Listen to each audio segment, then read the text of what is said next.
నమస్కారం. City news ముఖ్యాంశాలు.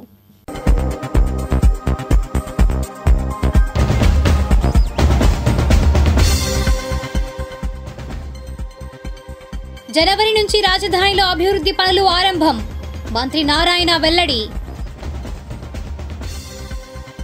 దళారులను నమ్మి మోసపోవద్దు. రైతులకు వ్యవసాయ అధికారుల హెచ్చరిక.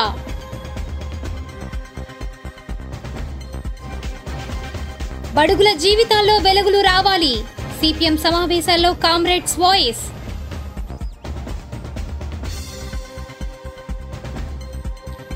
పుష్ప సినిమాకు వైసీపీకి సంబంధం ఏమిటి? నాగేశ్వర మనసులో మాట.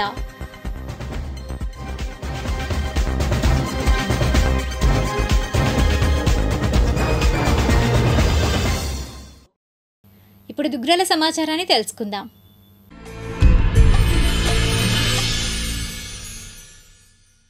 దుగ్గిరాల మండలంలోని రైతులు దళారులను నమ్మి ఎవరు కూడా తక్కువ ధరకు వరి ధాన్యాన్ని విక్రయించవద్దని మండల వ్యవసాయ అధికారిని పి శిరీష తెలిపారు. శుక్రవారం ఈమని గ్రామంలోని రైతులతో కలిసి మాట్లాడారు. ఈ సందర్భంగా శిరీష రైతులు మాట్లాడారు. ఎవరు కూడా దళారుల మాటలు నమ్మి మోసపోకుండా అందరూ కూడా ప్రభుత్వాన్ని నమ్ముకొని మద్దతు ధరను పొందవలసిందిగా విజ్ఞప్తి చేస్తున్నాము. మనకి 17 నుంచి 22% మాయిశ్చర్ వరకు కూడా మనం ధాన్యాన్ని కొనుగోలు చేయడానికి అవకాశం ఉంది. 17 నుంచి అంటే ఒక్కొక్క శాతం పెరిగే కొద్దీ 18% ఉంటే 1 కేజీ తరుగు, 19% ఉంటే 2 కేజీల తరుగు, 20% ఉంటే 3 కేజీల తరుగు, అలా 22 వరకు కూడా మనం 5 కేజీల తరుగుతోటి ధాన్యాన్ని కొనుగోలు చేయడం జరుగుతుంది. మనకి ధాన్యం కొనుగోలు చేసిన వెంటనే వారం రోజుల్లోపు రైతులకి డబ్బులు కూడా జమ అవుతున్నాయి. రైతులు ఎటువంటి అపోహలకి పోకుండా ధాన్యాన్ని ఒక 2-3 రోజులు ఆరబెట్టుకొని ప్రభుత్వానికి అమ్మవలసిందిగా విజ్ఞప్తి చేస్తున్నాము. మాకేమీ నష్టం లేదు. దీని వలన కనీసం బస్తాకి 300 మినిమం వచ్చినా కూడా చాలా 3000 నుంచి 4000 వరకు లాభం వచ్చిందని అనుకుంటున్నాము. దీనికి ప్లస్ ట్రాన్స్పోర్టేషను ప్లస్ గోతాలు హమాలీ ఛార్జీలు కూడా ఇస్తున్నారు కాబట్టి చాలా సంతోషం. కాకపోతే ఏంటంటే మీరందరూ గోతాలు ఈ ఊర్లోకి వచ్చి ఒక ఎక్కడ రైతు సేవా కేంద్రాల్లో పెడితే ఎవరికాళ్ళే తీసుకుని వచ్చి లోడ్ చేసుకుని పంపించడానికి అవకాశం ఉంటుంది. నేను అడుగుతున్నాను. అంటే తేమ శాతం అనేది 17%కి 1740 రూపాయలు 75 కేజీలకి ఫిక్స్ చేశారు. కానీ వాతావరణం బాగోలేదని గవర్నమెంట్ వారు ఇమీడియట్గా ఒక సర్క్యులర్ పాస్ చేశారు. అంటే 22% ఉన్నా కూడా ప్రొక్యూర్ చేసుకుంటారు. కాకపోతే ఒక శాతం తగ్గితే 1 కేజీ తరుగు తీస్తున్నారు. అది మంచి ఉపయోగమే. ఎందుకంటే తడి తీసుకొని మరి రైతులు వ్యాపారులైనా అదే పని చేస్తారు. తేమ ఉంది కాబట్టి కొంత తరుగు తీస్తున్నారు. అలాగే వీళ్ళు కూడా ఒక 5% తగ్గితే 5 కేజీలు, 1% తగ్గితే 1 కేజీ తీస్తున్నారు. అది మంచి పద్ధతి. రేటు మట్టికి అదే రేటు ఉంటుంది. 1740 రూపాయల కాడికి 75 కేజీలు తీస్తున్నారు.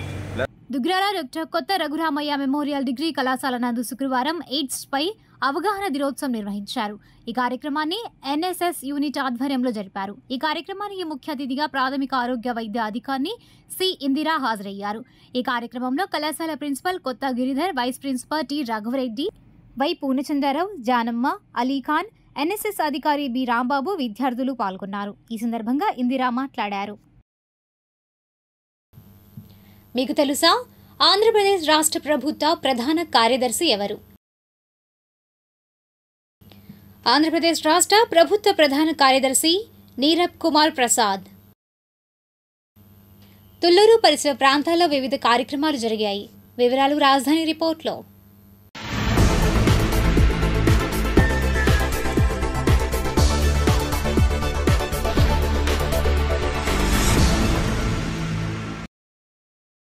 తుర్లులోని హెచ్ఎస్ఆర్ కళ్యాణ్ మండపం నందు సిపిఎం పార్టీ రాజధాని డివిజన్ 3వ మహాసభ జరిగింది. ఈ కార్యక్రమంలో సిపిఎం సీనియర్ నాయకులు పార్టీ జెండాను ఎగురవేశారు. అనంతరం సమావేశంలో మరణించిన సిపిఎం నాయకుల చిత్రపటాలకు పూలమాలలు వేసి నివాళులర్పించారు. అనంతరం సమావేశంలో నాయకులు, కార్యకర్తలు మౌనం పాటించారు. సిపిఎం రాష్ట్ర నాయకులు బాబురావు మీడియాతో మాట్లాడారు. ఈ కార్యక్రమంలో నాయకులు వై నేతాజీ, పాసెం రామారావు, వేమన అప్పారావు, వల్లభాపురం వెంకటేశ్వరరావు, చేవూరి నందజీ, ఎం రవి, భాగ్యరాజు, జన్నకుటి నవీన్, కుంభ ఆంజనేయులు, బత్తుల వెంకటేశ్వర్లు, పేరం బాబు తదితరులు పాల్గొన్నారు. విభజన చట్ట ప్రకారం రాజధాని నిర్మాణ బాధ్యత సంపూర్ణంగా కేంద్రాందే. కానీ కేంద్ర ప్రభుత్వం అప్పులతో సరిపెట్టడం కాదు, రాజధానికి మొత్తం గ్రాంట్గా ఇచ్చి రాష్ట్రాభివృద్ధికి, అమరావతి అభివృద్ధికి తోడ్పడాల్సిన బాధ్యత ఉంది. మరొక వైపు ప్రపంచ బ్యాంకు అప్పు ఒప్పందాలు జరగబోతున్న సమయంలో రాష్ట్ర ప్రభుత్వం పారదర్శకత పాటించాలి. ఏ అంశాల మీద ఒప్పందం జరుగుతూ ఉంది, ప్రపంచ బ్యాంకు ఏమన్నా షరతులు పెడతా ఉందా, షరతులు పెడితే ఏమున్నాయి, వీటన్నిటినీ కూడా బహిర్గతం చేసి రాజధాని ప్రాంత ప్రజల యొక్క ముందుంచాలి. షరతులు లేని సహాయం కావాలి. అలాగే అసలు దీని మొత్తాన్ని గ్రాంట్గా ప్రభుత్వం ఇవ్వాలి. గతంలో చూసాం, ప్రపంచ బ్యాంకు షరతుల మీద అనేక రకాలైన అనుమానాలు, అభిప్రాయాలు గతంలో ఉన్నాయి. ఇవాళ ఆ స్థితి లేకుండా చేయాలి. అదే కాదు, ఎంతో ఆశతో భూములు ఇచ్చిన వారు, లేదు భూములు కోల్పోయిన వారే కాదు, పనులు కోల్పోయిన పేదలు గత 10 ఏళ్ల కాలంలో చూస్తే ఈ రాజధాని ప్రాంత ప్రజల ఆశలు కానీ, రాష్ట్ర ప్రజల ఆకాంక్షలు కానీ నెరవేరలేదు. దానికి కేంద్ర ప్రభుత్వం అప్పుడు ఇప్పుడు కూడా తెర వెనుకుండి విచ్ఛిన్నం చేయడంలో మోడీ ప్రభుత్వం ప్రధాన పాత్ర వహించింది. వైసీపీ ప్రభుత్వం 3 రాజధానుల పేరుతో రాష్ట్రాన్ని, రాజధాని అమరావతిని ఇబ్బంది పెట్టింది. ఇప్పుడైనా మళ్ళీ ఇటువంటి అనిశ్చిత పరిస్థితి భవిష్యత్తులో ఎప్పుడూ తలెత్తకుండా ఉండాలంటే దీన్ని పటిష్టమైనటువంటి చట్టం చేసి రాజధానిలో మార్పులు, చేర్పులు, అనిశ్చితి, గందరగోళం లేకుండా చేయాల్సిన బాధ్యత కేంద్ర రాష్ట్ర ప్రభుత్వాల మీద ఉంది. అంతేకాదు, రాజధాని ప్రజలకు ఇచ్చిన హామీలని, చట్టబద్ధంగా ఇచ్చిన హామీలు ఉన్నాయి, వాటికి అందరికీ ఉపాధి చూపించడం కానీ, రైతులకి కావలసినటువంటి సహాయం కానీ, మరోవైపు ఉచిత విద్యా వైద్య హామీలు ఇవేమీ ఇంతవరకు నెరవేరలేదు. ఇప్పటికైనా సరే ఇక్కడ భూములు అభివృద్ధి చేయటం మంచిదే, కానీ భూములు అభివృద్ధి చేయటమే కాదు, 10,000 మందికి పనులు చూపించి ఉపాధి చూపించే సంస్థలు ఈ రాజధానిలో ఏర్పాటు చేయాల్సిన బాధ్యత ఉంది. ఈనాటి మంచి మాట. జ్ఞానం వంశపారపర్యంగా వచ్చేది కాదు, దానిని ఎవరికి వారు సంపాదించుకోవాల్సిందే. Steve Jobs. మంగళగిరి గణపతి నగర్లోని ఇందిరానగర్ యూపీహెచ్సిలో హెల్త్ సెంటర్ ఆధ్వర్యాన డిసెంబర్ 1వ తేదీన ప్రపంచ ఎయిడ్స్ దినోత్సవం సందర్భంగా ఎయిడ్స్పై అవగాహన ర్యాలీ నిర్వహించారు. ఈ కార్యక్రమంలో ఎయిమ్స్ డెర్మటాలజిస్ట్ డాక్టర్ హరిత, health centre medical officer doctor P Anusha, AIIMS వైద్యులు డాక్టర్ శుభం, doctor Rajeshwari, health centre supervisor Jayalakshmi తదితరులు పాల్గొన్నారు. అనంతరం వారు మాట్లాడారు. ప్రపంచ ఎయిడ్స్ దినోత్సవం జరుపుకుంటున్నాం మనందరం. ఆ సందర్భాన్ని ఉపయోగించుకొని ఈ ర్యాలీ కండక్ట్ చేస్తున్నాము. దీని ముఖ్య ఉద్దేశం ఎయిడ్స్ గురించి అందరికీ అవగాహన కలగాలని. సో ఎయిడ్స్ అనేది ఒక హెచ్ఐవి అనే వైరస్ వల్ల వస్తుంది.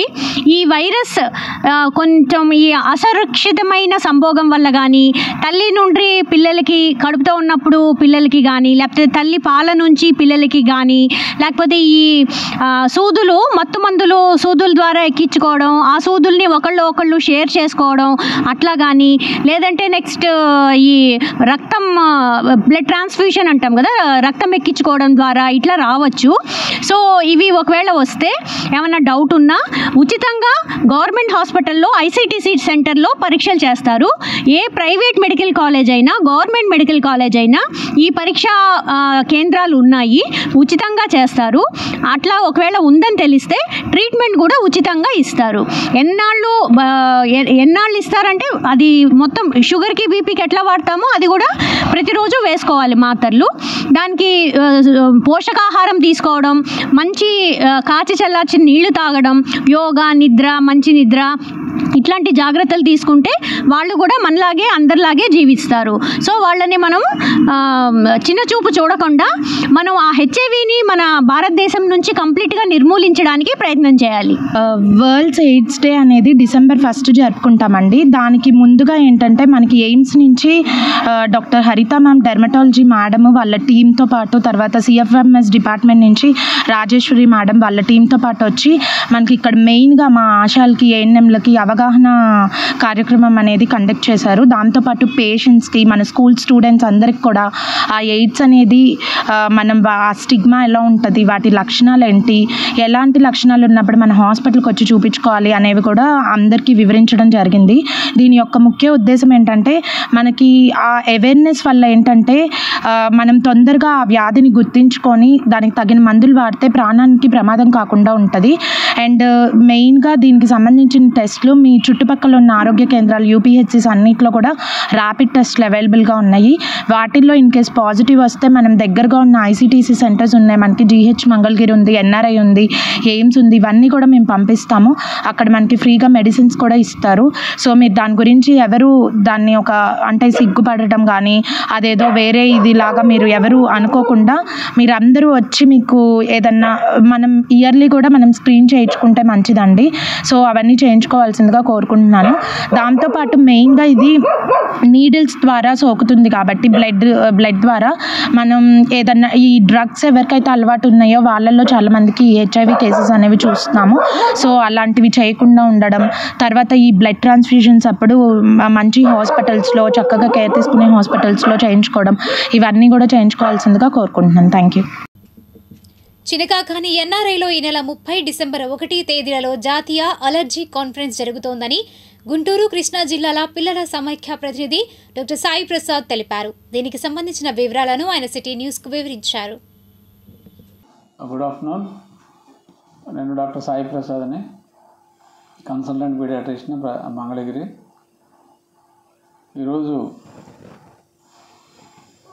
ముఖ్యంగా చెప్పదలుచుకుంది ఏంటంటే మాది నేషనల్ పీడియాట్రిక్ అలర్జీ అసోసియేషన్ ఉంది.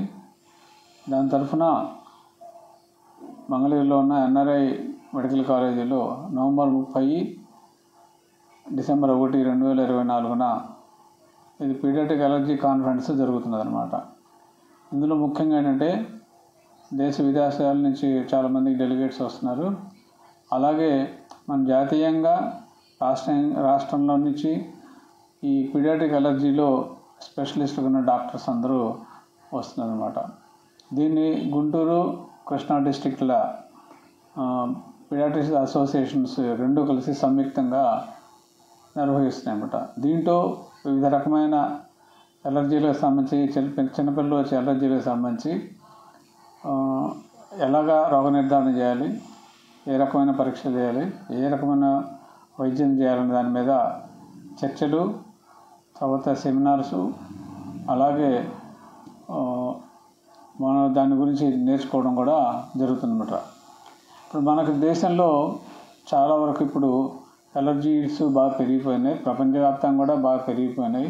ముఖ్యంగా 13 నుంచి 17 సంవత్సరాల వయసు పిల్లలకి బాగా వస్తున్నది క్రానిక్ రైనైటిస్, అలాగే ఎలర్జిక్ రైనైటిస్, తర్వాత ఎటోపిక్ డెర్మటైటిస్, ఉబ్బసము, తర్వాత స్కిన్ ఎలర్జీసు, ఇవన్నీ వస్తున్నాయి. దీనికి రావడానికి కారణం ఏంటంటే వాతావరణం మారిపోవటం ఒకటి, వాతావరణ పరిస్థితుల్లో మారిపోవటం, అలాగే ఎక్కువ పొల్యూషన్ రావటం. పొల్యూషన్ కారణం ఏంటంటే కార్బన్ జనిత పదార్థాలు, అలాగే కార్బనేతర పదార్థాలు కూడా మనకి వాతావరణంలో కలిసిపోతున్నాయి. దాని మూలన ఎలర్జీస్ వస్తున్నాయి. అలాగే మనకున్న ఫుడ్ హ్యాబిట్స్ మూలన, తర్వాత లివింగ్ స్టైల్ మారటం మూలన, ముఖ్యంగా మనం పిల్లల్లో ఎక్కువగా జంక్ ఫుడ్స్ తింటాం మనం చూస్తున్నాము. ఆ జంక్ ఫుడ్స్ తినటం వలన ఎక్కువ ఎలర్జీస్, ఆస్మా రావడం, తర్వాత స్కిన్ ఎలర్జీస్ రావడము, ఇవన్నీ కూడా జరుగుతున్నది. అలాగే మనం ఎక్కువ ఇప్పుడు కాస్మెటిక్స్ కూడా మనం ఎక్కువగా వాడుతున్నాము. బాడీ స్ప్రేస్, రూమ్ స్ప్రేస్ ఇవన్నీ వాడుతున్నాము. వాటి మూలన కూడా స్కిన్ ఎలర్జీస్, ఉబ్బసం అలాంటివి కూడా వస్తున్నాయి అన్నమాట. అలాగే మన ఇళ్ళలో కూడా వివిధ రకాల కెమికల్స్ వాడుతున్నాం. ఇది మా దోమలు చంపడానికి, లేకపోతే బొద్దింకలు చంపడానికి అలాగే చేస్తున్నాం. అలాగే మన ఇంట్లో కూడా ఏ ఇంట్లో అయినా డస్ట్ మైట్ అని ఉంటుంది, దుమ్ములో ఉంటుంది, మన ఇంట్లో ఉన్న దుమ్ములో ఉంటుంది డస్ట్ మైట్ అనేది. అలాగే మన కాక్రోచెస్ వాటి మూలన ప్లస్ అవి వేసే లెద్దికల మూలన కూడా మనకి ఎలర్జీస్ వస్తున్నాయన్నమాట. దీని మీద వివిధ రకాలుగా చర్చలు, తర్వాత ట్రీట్మెంట్ మోడాలిటీస్ మీద సమావేశం జరుగుతుంది అన్నమాట. దాని గురించి తెలియజేయడం కోసం ఈరోజు ఈ సమావేశం ఏర్పడింది. కాబట్టి రాష్ట్ర బడ్జెట్లో ముఖ్యమంత్రి నారా చంద్రబాబు నాయుడు బీసీల సంక్షేమానికి 39,000 కోట్ల రూపాయలు కేటాయించారని, ఆ డబ్బులు త్వరలో కార్పొరేషన్లకు వస్తాయని, దాంతో నాయి బ్రాహ్మణులతో పాటు బీసీ కులాలు అభివృద్ధి చెందుతాయని ఏపీ నాయి బ్రాహ్మణ development corporation chairman Rudrakoti Sadasivam అన్నారు. ఈ మేరకు మంగళగిరి నాయి బ్రాహ్మణ కమ్యూనిటీ హాల్ వద్ద ఆయన మీడియాతో మాట్లాడారు. కార్పొరేషన్ డైరెక్టర్ మున్నంగి శివశేషగిరిరావు మాట్లాడారు. మన ఆంధ్రప్రదేశ్లో పెట్టబడింది. దాన్ని మన ప్రీతమ ముఖ్యమంత్రి నారా చంద్రబాబు నాయుడు గారు ఇంకా పెద్ద మనసు చేసుకొని దాన్ని కార్పొరేషన్గా అప్గ్రేడ్ చేసి అనేక నిధులు కేటాయించి ఫెడరేషన్ ద్వారా చాలామంది నాయి బ్రాహ్మణులకు రుణాలు ఇచ్చే సౌకర్యం ఉంది. ఒకప్పుడు 70-80 మందితో సొసైటీలు రిజిస్ట్రేషన్ చేసుకుంటే పేద నాయి బ్రాహ్మణులకు షాపులు లేని వాళ్ళకి ఫుట్పాత్ల మీద రోడ్ల మీద పెట్టుకొని చిన్న చిన్న బంకులు ఏర్పాటు చేసుకునేదానికి ఆ రోజు ఫెడరేషన్ ద్వారా రుణాలు ఇవ్వడం జరిగింది. తరువాత క్రమంలో ప్రీతమ నేత నారా చంద్రబాబు నాయుడు గారు ముఖ్యమంత్రి అయిన తర్వాత ఆ 70-80 మంది నుంచి సొసైటీలుగా బీసీ వెల్ఫేర్లో రిజిస్ట్రేషన్ చేసుకునేదానికి 11 నుంచి 15 మంది సభ్యులతో రిజిస్ట్రేషన్ ప్రక్రియ అత్యంత సులువుగా జరిగింది. ఈ 11 నుంచి 15 మంది సభ్యులు ఫెడరేషన్కి కానీ కార్పొరేషన్ రుణాలు అప్లై చేసుకుంటే ఒక్కొక్క సభ్యుడికి ₹1,00,000 సబ్సిడీ వచ్చేది, ₹1,00,000 బ్యాంకు లోన్ వచ్చేది. అంటే 15 మంది ఉంటే 30 లక్షలు వచ్చేది, ఒక సభ్యుడికి 2 లక్షలు వచ్చేది. వీళ్ళు దాన్ని బ్యూటీ పార్లర్కి కానీ, ఫ్యాషన్ డిజైనింగ్ కానీ, శారీస్కి కానీ, టైలరింగ్ కానీ, మన బార్బర్ షాప్స్ కానీ అనేక విధాలుగా వాడుకొని వాళ్ళ యొక్క జీవనాన్ని కొనసాగించారు. తర్వాత క్రమంలో వైఎస్ జగన్మోహన్ రెడ్డి గారు అధికారంలోకి వచ్చినాక ఆయన అట్టహాసంగా 56 బీసీ కుల కార్పొరేషన్లు వేశానని గొప్పలు చెప్పుకున్నాడు తప్ప ఏ ఒక్క కార్పొరేషన్ కూడా ఆయన పరిపాలనా కాలంలో ₹1 కూడా నిధులు ఇవ్వని మోసగాడు ఎవరైనా ఉన్నారంటే ఒక జగన్మోహన్ రెడ్డి గారి. విధులు నిధులు ఉండేటివన్నీ వాళ్ళ సామాజిక వర్గాన్ని ఇచ్చుకొని విధులు నిధులు కుర్చీలు లేనటువంటి బీసీ సామాజిక వర్గాలకి ఇచ్చి తీవ్ర అన్యాయం చేసినాడు. ఒక పక్క బీసీ పథకాలన్నీ నిలిపేసినాడు. అద్భుతమైన ఆదరణ పథకం నిలిపేసినాడు. ఏవైతే కార్పొరేషన్లు కేటాయించిన డబ్బులు కూడా ఆ తూతు మంత్రంగా నవరత్నాలకి మొత్తం డైవర్ట్ చేసి బీసీల కడుపు పొట్టగొట్టిన మోసగాడు ఎవరైనా ఉన్నారంటే జగన్మోహన్ రెడ్డి గారు. ఈరోజు మన ప్రీతమ నేత నారా చంద్రబాబు నాయుడు గారు మొన్న బడ్జెట్లో కూడా బీసీల సంక్షేమానికి సుమారు 39,000 కోట్ల రూపాయలు ఖర్చు చేయడం బడ్జెట్లో ప్రవేశపెట్టడం జరిగింది. ఇవన్నీ కూడా ఈ బడ్జెట్లో ప్రవేశపెట్టిన అమౌంట్ కూడా ఆయా కార్పొరేషన్లకు త్వరలో వస్తాయి. అవన్నీ కూడా కార్పొరేషన్ ద్వారా ప్రభుత్వం ఏదైతే ఇచ్చిందో ఆ బాధ్యతలన్నీ మేము సక్రమంగా నెరవేర్తించి పేద నాయి బ్రాహ్మణులకు అందేటట్టు చూస్తాం. ఒక పక్క రాష్ట్రంలో నారా చంద్రబాబు నాయుడు గారి పరిపాలన 150 రోజులు అవుతున్నా కూడా అద్భుతంగా ప్రజల నుంచి జేజేలు పలుకుతూ ఉంది. ఆయన అధికారంలోకి వచ్చిన వెంటనే ₹4,000 పెన్షన్ చేసినాడు. పెదవెళ్లపూడి డిబిఎన్ గార్డెన్స్ లో మంగళగిరి నాయి బ్రాహ్మణుల సేవా సంఘం ఆధ్వర్యాన శుక్రవారం కార్తీక మాస వన సమారాధన మహోత్సవం జరిగింది. ఈ సందర్భంగా తోటలో ధన్వంతరి స్వామికి పూజలు నిర్వహించారు. ముఖ్య అతిథిగా ఏపీ రాష్ట్ర నాయి బ్రాహ్మణ welfare development corporation chairman Rudrakoti Sadasivam హాజరయ్యారు. ఈ కార్యక్రమంలో కార్పొరేషన్ డైరెక్టర్ మున్నంగి శివశేషగిరిరావు, నాయి బ్రాహ్మణ సంఘం ప్రముఖులు తెంపల్లి దుర్గారావు, ముక్కెర రాజు, మున్నంగి చలపతిరావు, ఆకునూరు ఉమామహేశ్వరరావు, పరుచూరి వెంకటేశ్వరరావు, తెంపల్లి అంకమ్మరావు, వెంకట్రావు, తాడికొండ శివాజీ, వల్లూరు రెడ్డయ్య, భిక్షారావు, సూరిబాబు తదితరులు పాల్గొన్నారు. అనంతరం వారు మాట్లాడారు. మంగళగిరి పట్టణ నాయి బ్రాహ్మణ సేవా సంఘం ఆధ్వర్యంలో ఈరోజు కార్తీక వన సమారాధన జరుపుకోవడం చాలా శుభము, ఆనందంగా ఉంది. ఇది కార్తీక మాసం. ఈ మాసంలో శివకేశవులు ఒక పక్క ఈశ్వరుడు, ఒక పక్క మహావిష్ణువు. ఎవరైతే శివకేశవులు ఉన్నారో వీళ్ళని పూజించే దానివల్ల శుభం జరుగుతుంది, మంచి జరుగుతుంది. తెలుసో తెలియకో ఏమన్నా పాపాలు చేస్తున్నా, కీడు చేస్తున్నా అవన్నీ తొలగిపోయి మన బిడ్డలకు, మన కుటుంబానికి మేలు జరుగుతుంది. ఈ కార్తీక వన సమారాధనలో సంఘీయులందరూ కూడా కలుసుకొని ఉసిరి చెట్టుకు పూజ చేసుకోవడం మన ఆచారము. మన పెద్దలు కూడా ఉసిరి చెట్టును పూజ చేసుకునే దానివల్ల మనకు అష్టైశ్వర్యం కలుగుతుంది. ఉసిరి మంచి ఔషధ మొక్క. ఎందుకంటే మన చరక సంహితలో కూడా, పురాణాల్లో కూడా చెప్పుండారు, ఉసిరి తినేదాని వల్ల మంచి ఆరోగ్యము, సి విటమిన్, రోగ నిరోధక శక్తి ఉంటుంది. అదేవిధంగా ఉసిరి తినడం వల్ల మనకు ముసలితనం కూడా దరికి రాదు. దీంట్లో ఒక మంచి విశేష గుణం ఉంది కాబట్టి ఉసిరిని ఈ కాలంలో, ఈ మాసంలో తీసుకునే దానివల్ల మంచి జరుగుతుంది. ఇంకోటి ఏమంటే ఈ కార్తీక వన సమారాధన ఎందుకు చేస్తారంటే ఈ కార్తీక వన సమారాధన చేసేయడం వల్ల సంఘం బలపడుతుంది.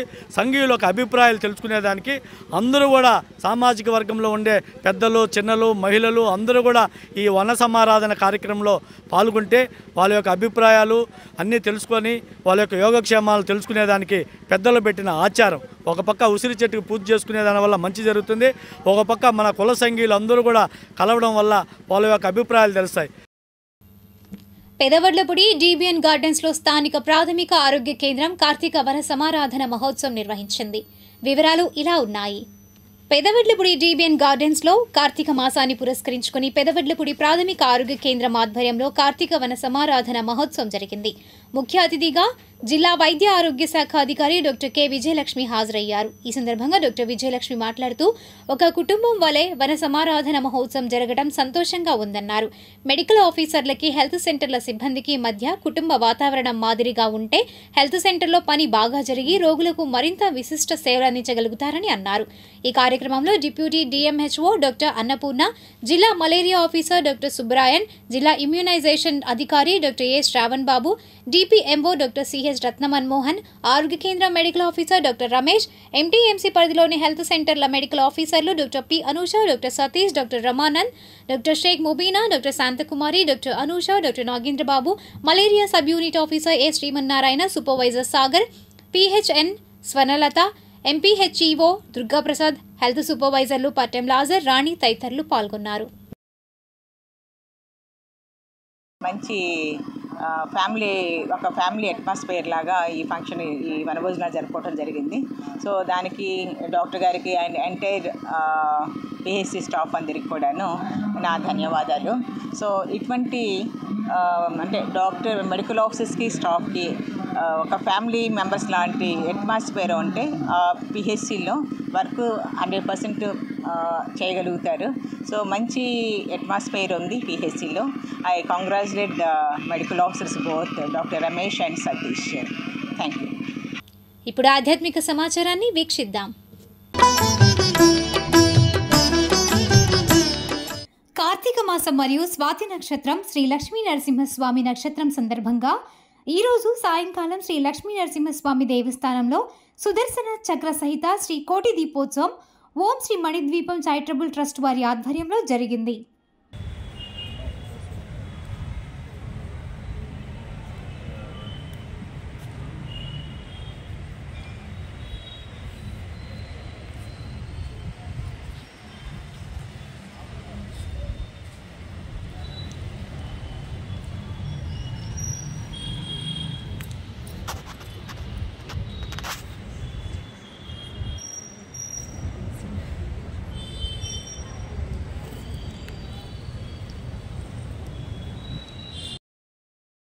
మంగళగిరి శ్రీ లక్ష్మీనారాయణ స్వామి వారి దేవస్థానంలో పురోహితులు నాని ఆధ్వర్యాన రుద్ర లక్ష్మీనారాయణ హోమం జరిగింది.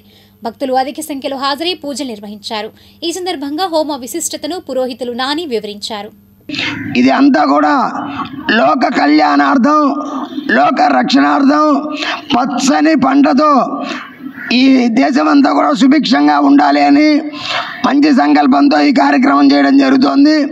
సుమారుగా ఒక్కొక్క హోమగుండానికి 7 దంపతులు చొప్పున 35 మంది దంపతులు ఈ కార్యక్రమంలో పాల్గొన్నారు. ఈ కార్యక్రమంలో స్వామిని దర్శనం చేసుకున్న, హోమగుండాన్ని దర్శనం చేసి ప్రదక్షిణ చేసిన, సంపూర్ణ కైలాస ప్రదక్షిణ చేసిన ఫలితం వస్తుందని మనకి పురాణంలో చెప్పడం జరిగింది. అలాగే మహాలింగార్చన ఎవరైతే తన కోరికలతో, మంచి కోరికలతో చేస్తారో ఆ కోరికలు నేనే స్వయంగా తీరుస్తాను అని లింగ పురాణంలో శివుడు చెప్పడం జరిగింది.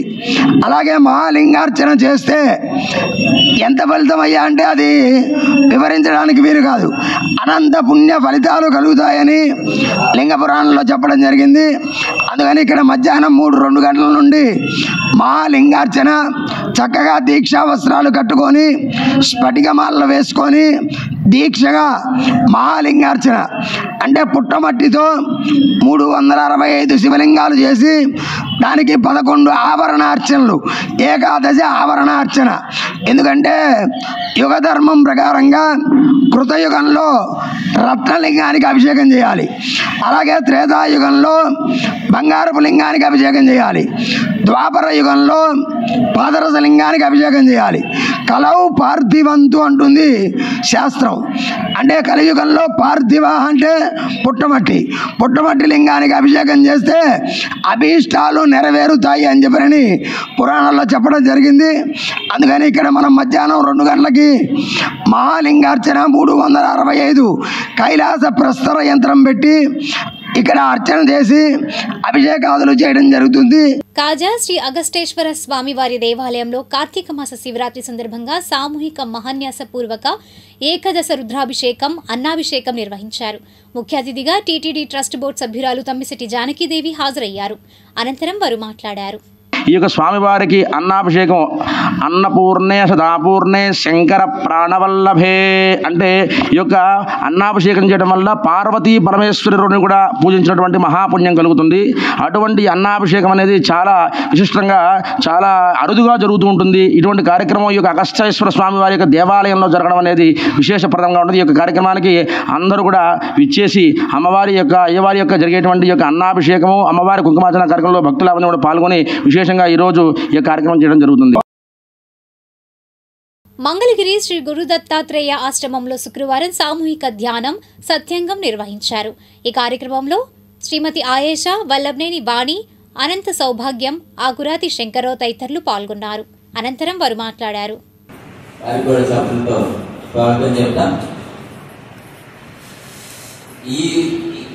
రెండు విషయాలు మాట్లాడుకొని ముందుకు వెళదాం.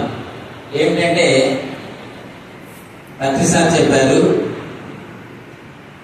జననం మధురం, మరణం మధురం. ఎందుకంటే ఒక మనిషి పుట్టాడు అంటే పుట్టుకతోనే మరణం కూడా ఉంటుంది. ఒక వ్యక్తి మరణించాడంటే పుట్టుక కూడా ఉంటుంది. పుట్టినవాడికి గిట్టక తప్పదు, గిట్టినవాడు